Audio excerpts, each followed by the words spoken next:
Olá pessoal, tudo bem com vocês? Bom, nessa aula aqui então a gente vai resolver mais um exercício aqui de flambagem, né? Aplicando a fórmula da secante. Então, seguinte, o exercício fala o seguinte, né? A coluna de alumínio tem a seção transversal abaixo. Se ela está, né, engastada na parte inferior e livre no topo, tá? Qual a força máxima P que pode ser aplicada em A, aqui no ponto A, tá? O ponto A é esse aqui, que tá esqueci de colocar aqui, né? Aqui é a carga P, então. E esse ponto A tá a 5 aqui milímetros, tá? Dessa extremidade aqui, ou seja, desse ponto, tá? Então ele tá atuando, na verdade, ele atua, como isso aqui é 10 milímetros, ele atua aqui no meio, né? Como se fosse aqui, certo? Aqui é o meu tá um pouco exagerado isso daqui, na verdade essa carga deveria estar por aqui assim, ok? Sem provocar flambagem ou escoamento da coluna. E aí ele pede usar um fator de segurança 3 em relação à flambagem ou escoamento. Então, tem exercícios que pede para usar um fator de segurança só em relação à flambagem, e para o escoamento a gente verifica normal. Aqui está pedindo para usar um fator de segurança tanto para flambagem quanto para escoamento. Então, as cargas que a gente encontrar no final lá, nas duas situações, a gente vai ter que dividir ela por 3, ok? Mas perfeito, então, né? Módulo de elasticidade do aço e a tensão de escoamento aqui nesse caso. Do aço não, né? Na verdade aqui é o alumínio, né? Então, na verdade aqui é o módulo de elasticidade do alumínio. Então vamos lá. Vamos analisar o problema que a gente tem aqui, né? Primeiramente. A gente tem essa coluna, perfil T, tá? Com essa disposição. A carga aplicada a 5 milímetros dessa posição aqui, ela está engastada na base livre no topo. E ele quer saber quanto de carga que pode aplicar aqui para não sofrer flambagem nem escoamento. Então nós temos um caso típico de carregamento excêntrico, né? Por quê? Porque a gente vai verificar aqui, na verdade a gente já pode constatar isso, mas o centroide a gente vai observar que ele passa por aqui assim, mais ou menos, né? E essa carga não vai estar aplicada nesse centroide, que ela está aplicada muito próximo dessa extremidade aqui, né? Ó, bem a 5 milímetros aqui. Isso aqui tem 10, bem no meio, né? Então, nesse caso, a gente vai ter um caso de carregamento excêntrico, que é um caso mais próximo daquelas situações que podem acontecer na realidade, que nós vamos ter que, nesse caso aqui, então, usar a fórmula secante que está aqui, que é um processo iterativo, né? A gente tem que encontrar uma carga que iguala essa tensão e esse escoamento. Mas naquele primeiro exercício que nós tínhamos feito, ele tinha falado o seguinte, né? Vamos só recordar lá, ó. Ele falou assim, ó, não ocorre flambagem em relação ao entorno do eixo Y. Aqui nesse caso, que tinha travamento suficiente, então a gente só foi uma aplicação imediata da fórmula, né? Para a gente poder entender como que funciona. Nesse caso aqui, ó, ele não falou nada, né? A gente tem a situação que eu tenho uma barra engastada na base livre no topo, e eu tenho que avaliar aqui as duas situações, os dois eixos, em torno do eixo X e em torno do eixo Y, tá? Então, nesse caso aqui, nós vamos ter que avaliar da seguinte forma. O que nós vamos fazer? Nós vamos calcular a flambagem em torno do eixo mais fraco e determinar uma carga crítica e verificar o escoamento para o eixo mais forte, que é aquele que não tende a acontecer flambagem, mas em função dessa carga excêntrica aqui, surge então aquele momento adicional, né, que provoca flexão nessa barra também, né? Então é isso que nós vamos ter que fazer, tá? Verificar a flambagem para o eixo mais fraco e o escoamento para o eixo mais forte, que é esse que atua a carga excêntrica, que provoca, segundo aquelas definições que nós vimos nos slides, provoca, além da força de compressão, um momento atuante em função do P vezes Z, que é essa excentricidade, lembram lá? Que provoca flexão na peça, que faz ela ter uma deflexão máxima, né? No caso aqui não pediu a deflexão, mas segundo aqueles princípios lá. Então a gente tem que aplicar nessa fórmula aqui. Então, coisas que a gente precisa encontrar. Nós precisamos encontrar os centroides, né? E os raios de giração, porque aí nós podemos analisar a questão dos índices de desbeltez, então nós vamos calcular o centroide e as inércias, e nós podemos analisar os índices de desbeltez para nós sabermos qual o eixo, né? Ao invés de calcular as cargas críticas por 2, né? Aqui, nesse caso aqui nós vamos determinar qual o eixo que ocorre flambagem através do índice de desbeltez, né? E aí no outro eixo nós sabemos que a gente vai ter que verificar em relação ao escoamento, que vai ser o eixo mais forte, tá? Então a gente vai ter que calcular essas duas coisas aqui.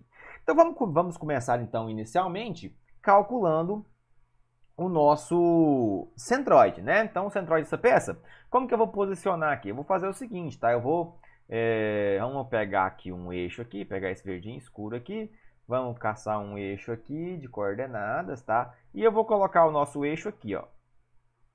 Aqui, ó. Essa vai ser a configuração do nosso eixo.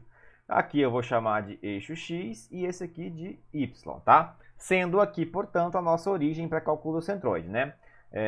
A gente pode posicionar isso aqui em qualquer lugar, poder posicionar ali em cima, aqui no meio, enfim, não vai fazer diferença nenhuma. E eu vou dividir a nossa peça aqui, então, em duas figuras, né? Eu posso dividir aqui, ó, bem aqui, e eu ter uma figura 1 aqui e uma figura 2 aqui, ok? Certo? E a gente monta nossa tabelinha agora, então, que é o jeito que eu prefiro resolver centroides, tá? E a gente calcula, então, esses centroides. Então, eu vou dar um pause aqui no vídeo, tá? Só pra gente não comer muito tempo, né? Depois vocês vão ter um tempo de copiar aí. E vou montar a tabela e já volto na sequência, ok? Bom, pessoal, então aqui, né, ó, montei aqui a nossa tabelinha, tá? A nossa figura 1, a área dela, né, vai ser o quê? 10 vezes 160, 10 vezes 160, que nos dá 1.600 milímetros quadrados. A gente vai vir aqui e colocar 1.600. A área 2, aqui, ó, 150 vezes 10, então vai dar 1.500. O x barra da figura 1, né? Nossa figura 1 é essa aqui, né? Ó, se aqui tem 10, a metadezinha vai ser 5. Então, vamos colocar aqui 5. X barra da figura 2 vai ser 10 mais metade de 150, 75, né? Então, vai ser 85.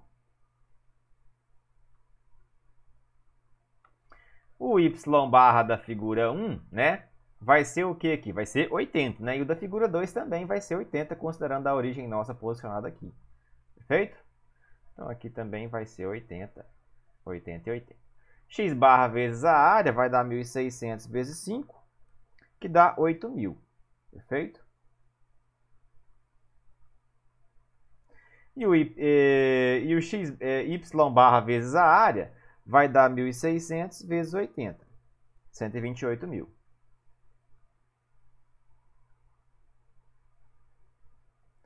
Depois, na figura 2, 1.500 vezes 85, que dá 127.500.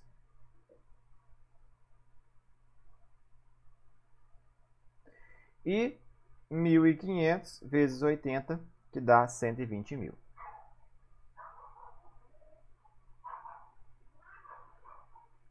R$ 1.600 mais 1.500 ali, né? Para somatório das áreas, dá 3.100. Somatório de x barra vezes a área é 8.000 mais 127.500, que nos dá 135.500.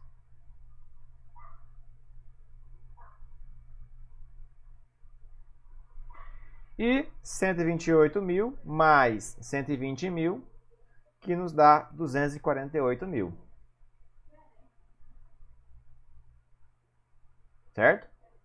Então, o nosso x barra vai ser o somatório do x barra vezes a área dividido pelo somatório da área.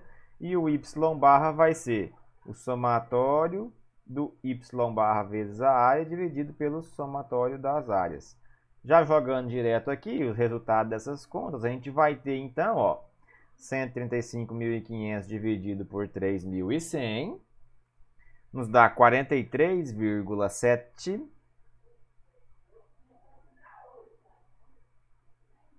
43,71. Vou arredondar isso aqui. E depois 248.000 dividido por 3.100, que nos dá 80, que faz sentido. Nem precisava ter calculado o y barra, né? Ia dar bem no meio, a estrutura simétrica em relação ao eixo x, o eixo y bem na metadezinha lá. Então isso aqui é em milímetros, certo? Perfeito. Agora nós precisamos então calcular as inércias, certo? Precisamos calcular as nossas inércias. Então vamos aqui para cima, passo 2, cálculo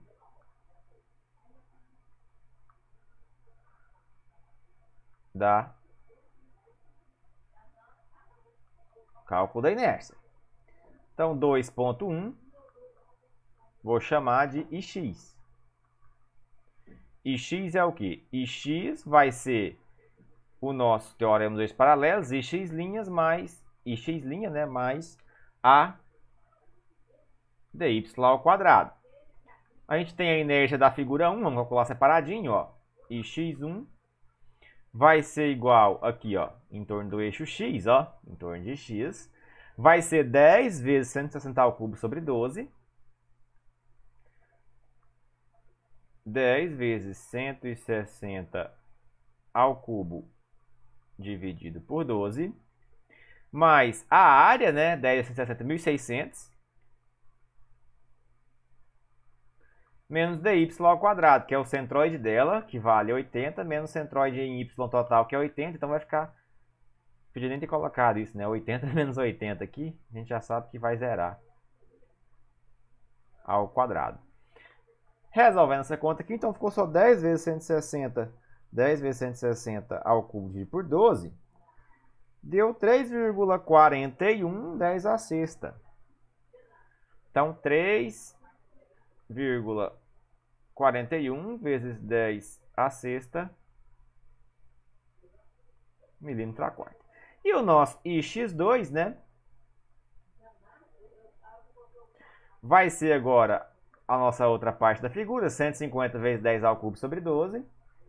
Então, 150 vezes 10 ao cubo dividido por 12, mais a área, que é 1.500, vezes agora o nosso centroide ali, 4371 menos 80.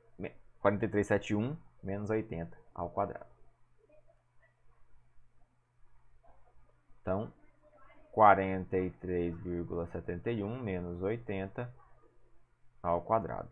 43,71 menos 80 ao quadrado, mais 150 vezes 10 ao cubo dividido por 12. Isso nos dá uma continha de 13...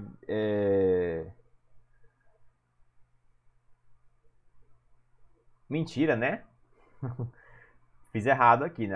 Acabei cometendo um gafe aqui. Esse 4371 é o x, né? Eu quero é o y. Então ali é 80 menos 80 ainda, né? Aqui é 80 menos 80. Perfeito. É y, né, pessoal? Estou pegando a distância errada. Então só 150 vezes 10 ao cubo dividido por 12, que vai dar 12.500. Redondo aqui.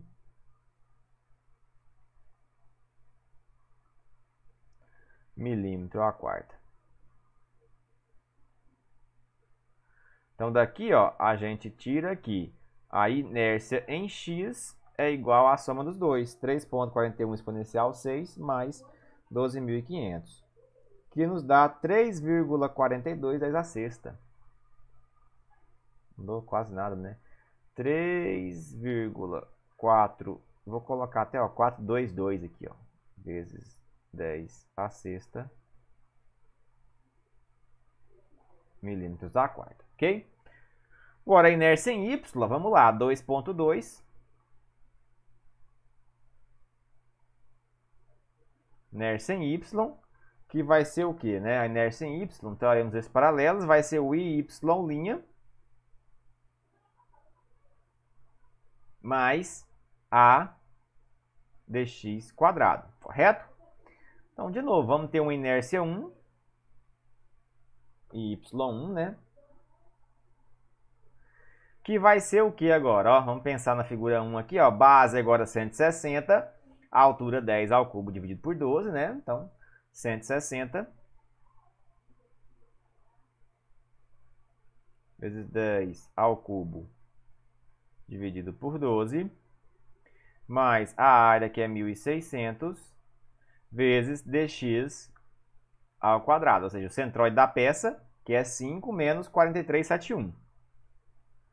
Então, vezes 5 menos 43,71 ao quadrado, que vai dar, então, essa conta aqui. Vamos ver aqui, vezes 1.600 mais 160 vezes 10 ao cubo dividido por 12. Deu, pessoal, olha só, 2,41 10 à sexta. Então, 2,41 vezes 10 a sexta milímetros a quarta, ok? E a nossa y2 vai ser agora, a nossa y2 ó, vai ser 10 vezes 150 ao cubo dividido por 12. Então, 10 vezes 150 ao cubo dividido por 12, mais 1.500, que é a área, vezes, agora, dx, né? Vezes, ó, 85 menos 43,71 ao quadrado.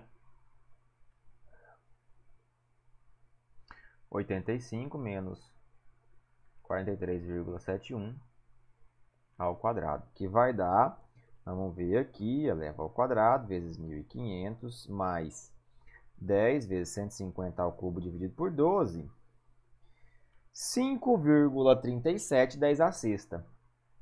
Então, 5,37 vezes 10 a sexta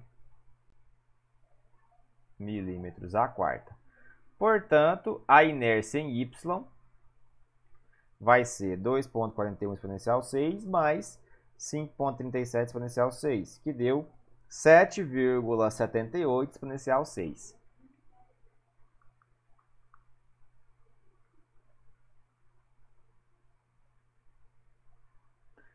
Então, 7,78, 10 a sexta milímetros a quarta. Olha, daqui a gente já poderia concluir alguma coisa. Percebam que as condições de vinculação nas duas direções são o quê? Engastado e livre, certo? Porque está falando que tem travamento de uma das partes.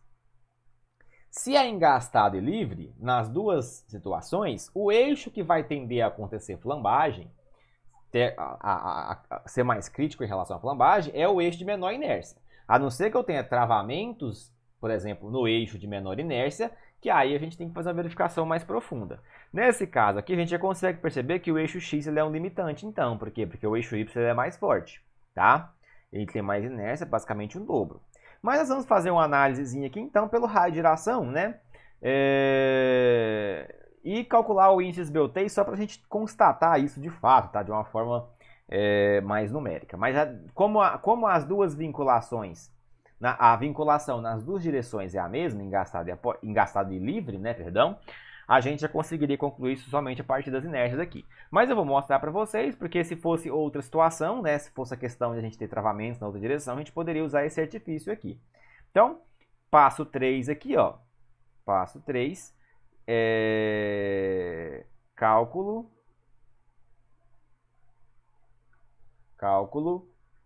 dos raios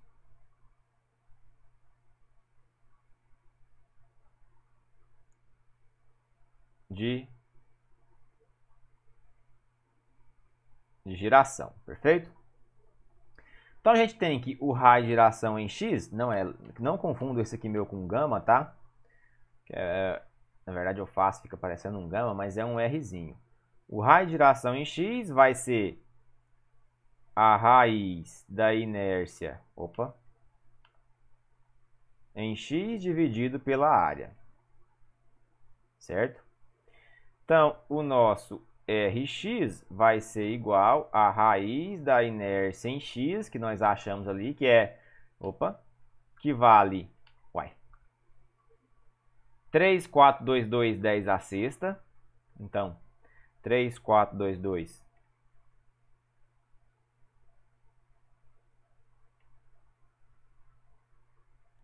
dividido pela nossa área, que se eu não me engano é 3,100, né? Então, daqui a gente vai tirar que o raio de giração em x, ele vai valer 3,422 exponencial 6 dividido por 3.100, tira a raiz dessa bagacinha, 33,22 milímetros.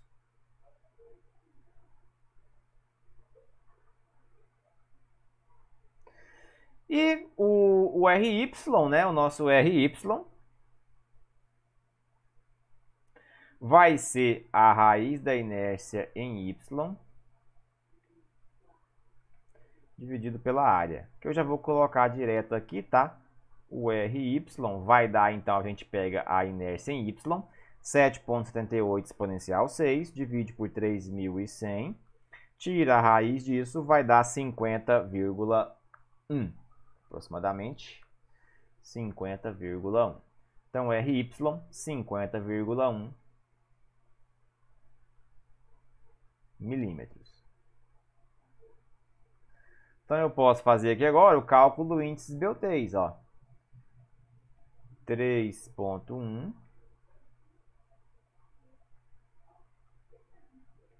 índice de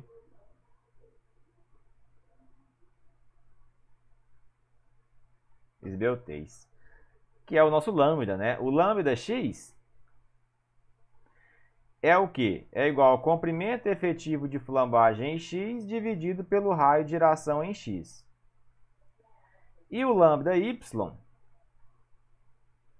é o comprimento de flambagem efetivo em y dividido pelo ry, que vai dar aqui, então, no comprimento efetivo de flambagem, ele vai ser o quê? Ó, o nosso LE aqui, ó. A gente tem 5 metros, mas é engastado livre. Quando a gente tem engaste livre, o que a gente tinha, né? Que o LE é igual a 2 vezes L, né? E a gente vai colocar em milímetros, então 2 vezes 5.000 milímetros, que vai dar 10.000 milímetros, tá? Então, o nosso LE é 2 vezes 5.000 dividido pelo raio de giração, que é 33,21. 22, né? E aqui a gente vai ter 2 vezes 5.000, que é a mesma condição de vinculação, né? Vou colocar mais um zero aqui. Dividido pelo raio de giração que a gente tem ali, que é 50,1. Que isso daqui, ó, é igual aqui, ó, 10.000 dividido por 33,22, 301,02.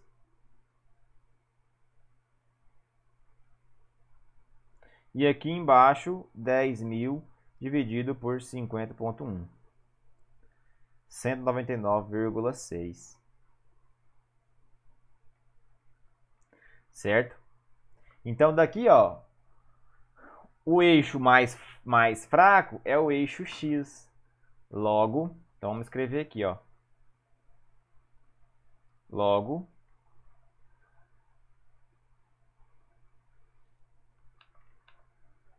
como lambda x é maior do que lambda y, conclui-se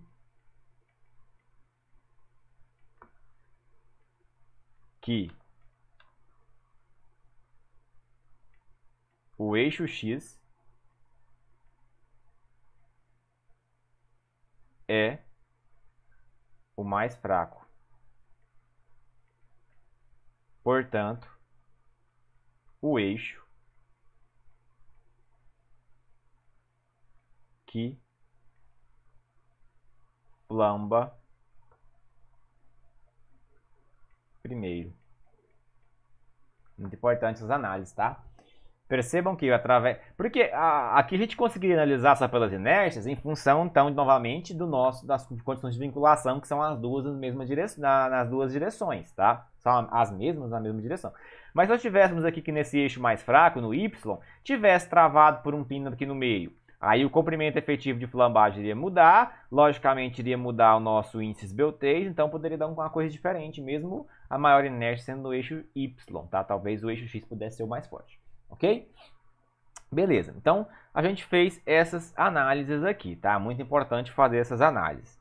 O que a gente conclui aqui então? Que como o eixo X é o mais fraco, ele é o que tende a acontecer flambagem, nós vamos verificar então, sempre nesses tipos de problema, a flambagem em torno do eixo X, tá? A flambagem em torno do eixo X e verificar a flambagem com o escoamento, né? Em torno do eixo forte. Tá? Então, em torno do eixo forte, a gente usa a fórmula da secante para comparar a tensão de escoamento com uma carga que vai provocar uma tensão menor ou igual, a gente tenta igualar aquela tensão de escoamento. Tá? Então aqui, para o eixo X, nós vamos calcular pela fórmula de Euler que a gente conhece normalmente. E para o eixo mais fraco, nós vamos verificar o escoamento através da fórmula da secante. É isso que nós vamos fazer, ok? Então eu vou continuar aqui, ó, vai caber mais um pouquinho de conta aqui. Parte 4 aqui, ó, 4, flambagem em X.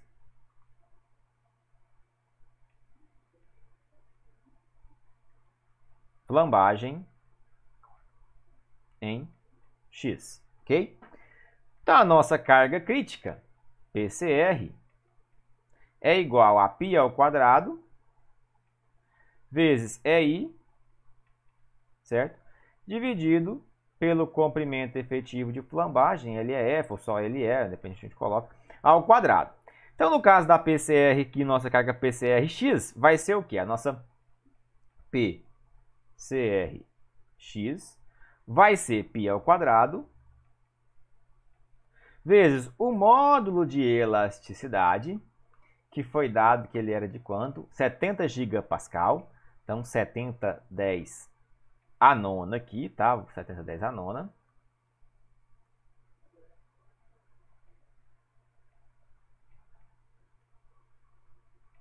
Opa. Vezes a inércia, o quê? Em X, que foi de 3,4210 a sexta. Nós vamos converter isso aqui para metro, vai multiplicar por menos 12, vai ficar 10 a menos 6.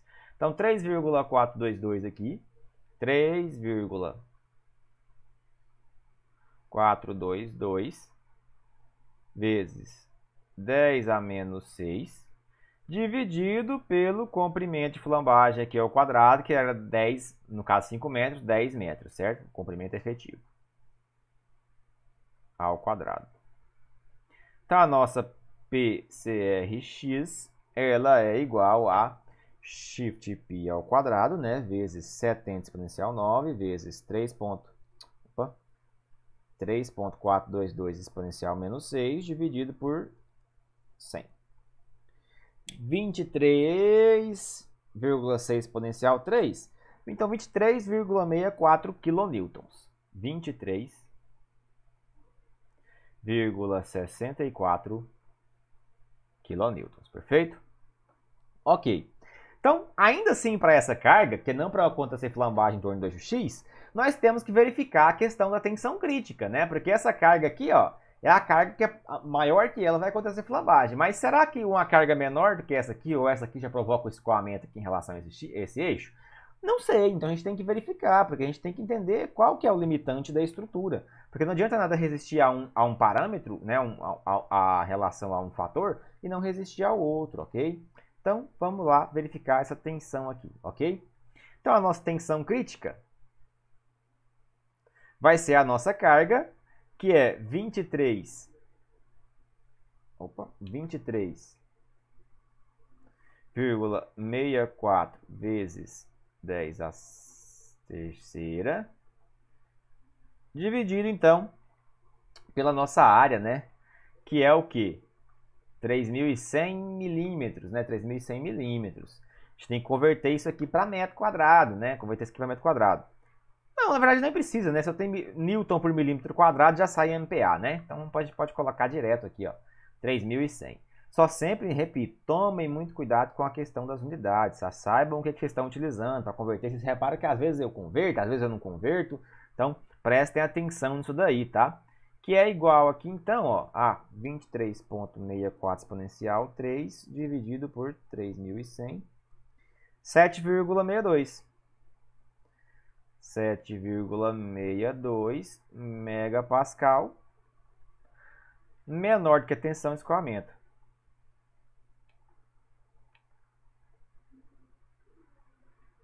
Portanto, ok, tá? Então aqui, ó, aplicando o fator de segurança para essa carga aqui, ó, tá? A gente tem que verificar as outras questões lá do escoamento, de aplicar a fórmula da secante, mas se a gente aplicar, igual o exercício pede, aplicando um Fs igual a 3, a gente vai ter que a nossa carga crítica aqui, ó, PCR em X, vai ser, então, igual a 23,64 Oca, 23,64 dividido por 3, portanto, PCRX vai ser igual a 23,64 por 3, 7,88.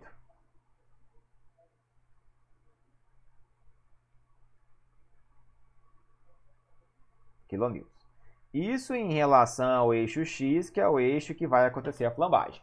Agora, nós temos então que verificar para a questão aí do escoamento, tá? Para a questão do escoamento no eixo forte, tá? Levando em consideração o quê? A fórmula da secante. Então, vou só abrir uma página aqui, pausar rapidamente e já volto. Bom, pessoal, então aqui é o seguinte. Escoamento em YY, em torno do eixo Y aqui, que é o eixo mais forte, tá? Basicamente, eu já coloquei tudo aqui, tá? A gente vai só explicar aqui, porque depois de entender o conceito de distância, que é a aplicação na fórmula.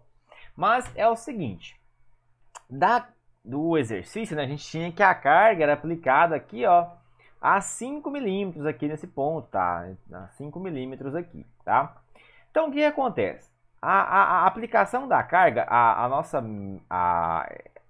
esse elemento aqui, nesse trechinho, tem 10 milímetros. Então, tá bem no meio aqui, ok?